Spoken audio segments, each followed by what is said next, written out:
के बटेंगे तो कटेंगे वाले बयान पर आरएसएस ने किया समर्थन। सरकार्यवाह दत्तात्रेय होसबोले ने कहा, इस बयान का मतलब एकता लाना जरूरी। दत्तात्रेय होसबोले बोले, एकता को हमें आचरण में लाना होगा। हिंदुओं को तोड़ने के लिए लोग काम कर रहे हैं, इसलिए हिंदू एकता लोक कल्याण के लिए जरूरी। महाराष्ट्र चुनाव के लिए बीजेपी ने जारी की स्टार प्रचारकों की लिस्ट। पीएम मोदी, अमित शाह और सीएम योगी समेत 40 नेताओं के नाम। महाराष्ट्र में योगी आदित्यनाथ की सबसे ज्यादा डिमांड। सूत्रों के मुताबिक अब तक 30 सभाओं की अर्जी, हिंदुत्व के लाइन पर रैली की मांग।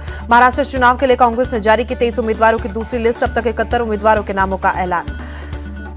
भुसावल से राजेश तुकाराम को मिला टिकट। जलगांव से स्वाति संदीप वाकेकर, वर्धा से शेखर शिंदे उम्मीदवार होंगे। नागपुर साउथ से कांग्रेस के गिरीश पांडव को टिकट दिया। डिप्टी सीएम देवेंद्र फडणवीस ने होगा मुकाबला। कांग्रेस सीसी की बैठक में नाराज दिखे राहुल गांधी। सीट शेयरिंग को लेकर महाराष्ट्र स्टेट यूनिट से जताई नाराजगी। कई सीटें सहयोगियों को दिए जाने पर राहुल गांधी ने सवाल उठाए। ओबीसी और दलितों की सभी जातियों के उम्मीदवार बनाने के निर्देश। बीजेपी महासचिव तरुण चुग ने कांग्रेस पर साधा निशाना। बोले, कांग्रेस नेतृत्व का गठबंधन भानुमति का कुनबा, ये कुनबा लगातार टूट रहा है। कांग्रेस को अब उनके वोट भी गंभीरता से नहीं लेते। महाविकास अघाड़ी को लेकर बोले बीजेपी नेता किरीट सोमैया, चुनाव नतीजों के बाद पूरी तरह से विभाजित और बिखर जाएगा एनडीए। शिवसेना उद्धव गुट ने 15 उम्मीदवारों की दूसरी लिस्ट जारी की। बायखला से मनोज जामसूतकर को मिला टिकट। वडाला से श्रद्धा जाधव, शिवड़ी से अजय चौधरी होंगे उम्मीदवार। सीट शेयरिंग के बीच अजीत पवार की पार्टी में बगावत। समीर भुजबल नासिक के नांदगांव से निर्दलीय चुनाव लड़ने का ऐलान किया। सीट बंटवारे में शिवसेना शिंदे गुट के कोटे में कई। नांदगांव सीट अजीत पवार की। एनसीपी के मुंबई चीफ थे समीर भुजबल, हाल ही में दिया था इस्तीफा। सीट बंटवारे का फार्मूला फाइनल होने के बाद मातोश्री में उद्धव ठाकरे से मिले कांग्रेस नेता बाला साहेब थोराट। 1.5 घंटे चली बैठक की कुछ सीटें एक्सचेंज करने की चर्चा। महायुति में 10 सीटों पर फंसा पेच। बीर अंधेरी ईस्ट बदलापुर सीट पर पेच फंसा।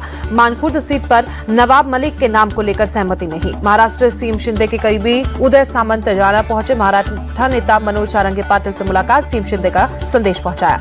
5 करोड़ की संपत्ति के मालिक है महाराष्ट्र के डिप्टी सीएम देवेंद्र फडणवीस। चुनावी हलफनामे से खुलासा, बीते वर्षों में 23% का इजाफा।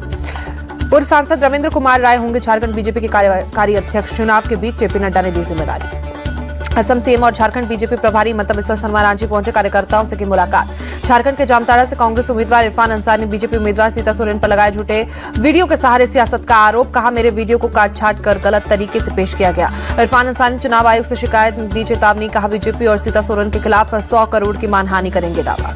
चुनाव पहले प्रियंका गांधी वायनाड की जनता के नाम मलयालम और अंग्रेजी में लिखी चिट्ठी। लिखा, आपका प्रतिनिधित्व करना मेरे लिए सम्मान की बात। वायनाड के घर में घर भेजा जाएगा लेटर। यूपी उपचुनाव के लिए समाजवादी पार्टी ने जारी की स्टार प्रचारकों की लिस्ट। अखिलेश, टिम्पल शिवपाल, जया बच्चन समेत 19 लोगों के नाम।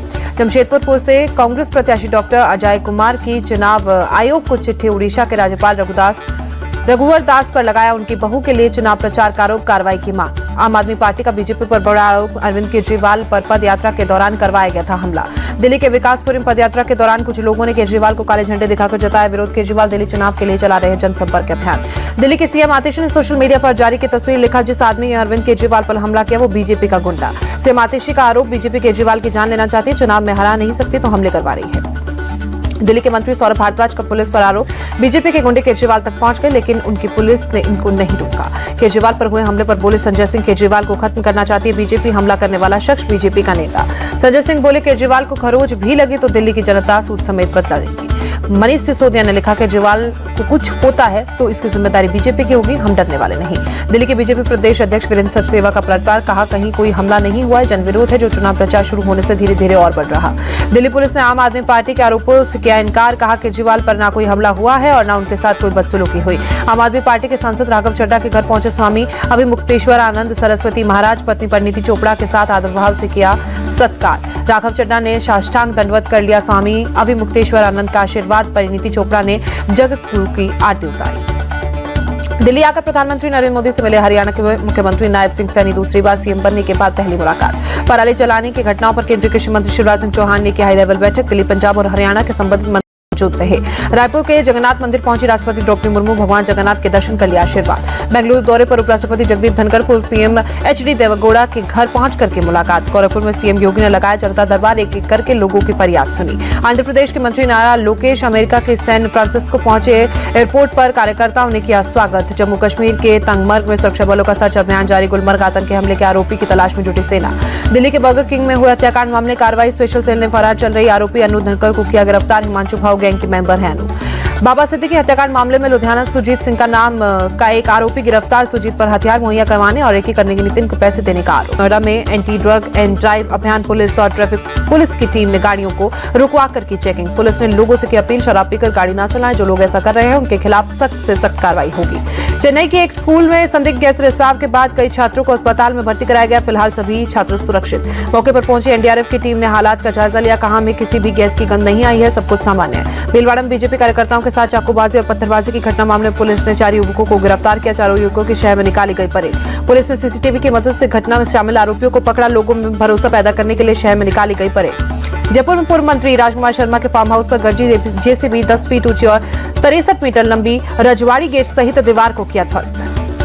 22 अक्टूबर को गेट और दीवार तोड़ने का दिया था आदेश। वन विभाग की टीम ने मौके पर पहुंचकर कार्रवाई की। सिरोही में पुलिस ने अवैध शराब से भरे टैंकर को पकड़ा। 7 लाख से अधिक की शराब बरामद। टैंकर का चालक गिरफ्तार। यूपी के मलिहाबाद और काकोरी रेलवे स्टेशन के पास रेलवे ट्रैक पर मिला 2 फीट लंबा लकड़ी का टुकड़ा। बरेली वाराणसी ट्रेन में टुकड़ा फंसा। पहले से तुरंत ट्रेन रोकी, बड़ा हादसा टला। जांच के दौरान अब ट्रैक पर भी लकड़ी की टहनी मिली है। करीब 2 घंटे तक ट्रेनों का संचालन बंद रहा। दिल्ली बीजेपी अध्यक्ष वीरेंद्र सचदेवा की तबियत बिगड़ी। आरएमएल अस्पताल में भर्ती कराया गया। प्रदूषण यमुना नदी में डुबकी लगाने से हुई थी तबियत खराब। दिल्ली में खतरनाक स्तर पर पहुंचा प्रदूषण। कालिंदी कुंज इलाके में यमुना नदी भी प्रदूषित। नदी की सतह पर दिखी जहरीली झाग की परत। दिल्ली में इंडिया गेट इलाके में खराब श्रेणी में पहुंचा प्रदूषण का स्तर। 237 दर्ज किया गया AQI। दिल्ली के अक्षरधाम इलाके में खराब श्रेणी में पहुंचा AQI। पूरे इलाके में स्मोक की परत देखी गई। लोगों को सांस लेने में दिक्कत। पश्चिम बंगाल में चक्रवात तूफान दारा की चपेट में आने से 2 लोगों की मौत। अब तक कुल 4 लोगों की जा चुकी है जान। मंदिर में गुलम नहर के ओवरफ्लो होने से बिगड़े हालात। रिहायशी इलाकों में पानी घुसने से लोगों की मुश्किलें बढ़ी। सड़कों पर सैलाब जैसा दिखा नजारा। लोगों को आने जाने में भारी परेशानी। नहर का पानी घरों में घुसने से सामान को नुकसान पहुंचा। लोग सामान बचाने की जद्दोजहद करते दिखे। भारतीय विदेशी मुद्रा भंडार में लगातार तीसरे हफ्ते गिरावट जारी। 2 अरब 16 करोड़ डॉलर की गिरावट दर्ज। भारतीय विदेशी मुद्रा भंडार 688 अरब 26 करोड़ डॉलर पहुंचा। आरबीआई ने जारी किया 18 अक्टूबर को खत्म हुए हफ्ते की रिपोर्ट। गोरखपुर में सब जूनियर राष्ट्रीय रोइंग चैंपियनशिप का आयोजन सीएम योगी शामिल। गोरखपुर में सीएम योगी बोले 10 साल में पीएम के नेतृत्व में खेल गतिविधियों में बड़ा बदलाव। यूपी ने भी खुद को पीएम के इस विजन से जोड़ा। ऑस्ट्रेलिया में बॉर्डर गावस्कर ट्रॉफी के लिए भारत की टीम का ऐलान। रोहित शर्मा के हाथ में रहेगी टीम की कप्तान। जसप्रीत बुमराह होंगे टीम के उप कप्तान। टीम इंडिया के 3 नए खिलाड़ियों को मिला मौका। तेज गेंदबाज हर्षित राणा, अभिमन्यु ईश्वरन और नीतीश कुमार रेड्डी टीम में शामिल। टीम इंडिया में बल्लेबाजी की कमान रोहित शर्मा, विराट कोहली, केएल राहुल, यशस्वी जायसवाल, सरफराज खान और शुभमन गिल के कंधों पर होगी। विकेट कीपिंग ऋषभ पंत, ध्रुव जुरेल का नाम शामिल। रविंद्र जडेजा, नीतीश कुमार रेड्डी और वाशिंगटन सुंदर ऑलराउंडर के तौर पर शामिल। गेंदबाजी की जिम्मेदारी बुमराह, मोहम्मद सिराज, आकाशदीप, प्रसिद्ध कृष्णा, हर्षित राणा और अश्विन के कंधों पर। भारत और ऑस्ट्रेलिया के बीच 22 नवंबर से होगी बॉर्डर गावस्कर ट्रॉफी की शुरुआत। पर्थ में खेला जाएगा पहला टेस्ट मैच। इंग्लैंड में सीरीज का एकमात्र डे नाइट मैच में 6 दिसंबर से खेला जाएगा। साउथ अफ्रीका में T20 सीरीज के लिए भी टीम इंडिया का ऐलान। सूर्य कुमार यादव को कप्तानी मिली। 8 नवंबर से खेली जाएगी 4 मैच की सीरीज। साउथ अफ्रीका दौरे के लिए 3 नए चेहरों की टीम इंडिया में मौका मिला है। विजय कुमार, विशक, रमनदीप सिंह और यश दयाल कर सकते हैं इंटरनेशनल डेब्यू।